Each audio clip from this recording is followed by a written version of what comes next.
I never minded the poem The Night Before Christmas until I was in the first grade. It was then that I was forced at chalkboard eraser point to learn all of it. To this day, I can still remember most of it. You can only repeat something like that 50 or so times to your parents, friends, and relatives without bursting into tears. Hey, I was only 6. My favorite book when I was a kid was The Cat in the Hat by Dr. Seuss. I got it for Christmas when I was in the first grade. I didn't understand revenge at that age, but I inadvertently got it on the teacher who made me memorize The Night Before Christmas by forcing her to become intimately acquainted with my own literary treasure. Mrs. McCartney, or Miss Yeller as I called her, wasn't all that fond of kids.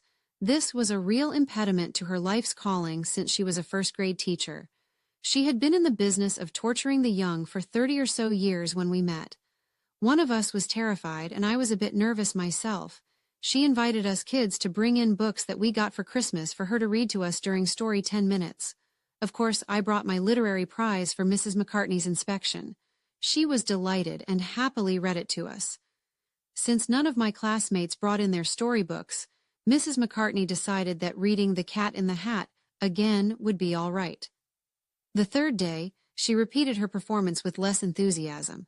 By Friday, she was downright exasperated. Lucy, bring another storybook on Monday. I am sick of The Cat in the Hat. I was almost out the back door that Monday when my lately assigned mission occurred to me. I grabbed the first book I could find and made my way to school. Triumphantly, I strode into the classroom. I strutted up to the teacher's desk and handed my trophy to Mrs. McCartney. She thanked me and I sat down. Story hour rolled around. Mrs. McCartney announced that I had brought something special to class. It was a book that wasn't The Cat in the Hat, and she was over the moon with pleasure. She drew in a deep breath and commenced to read out loud. Suddenly she stopped. The class hadn't showed much interest in what she had been reading, but now we were all on full alert. To this day, I have no idea what literary masterpiece I had given my teacher. A book was a book to someone who was barely learning how to read. Nevertheless, she slapped the volume shut with a cough, pasted a smile on her face, and made an announcement. Well, instead of reading that, I have an idea.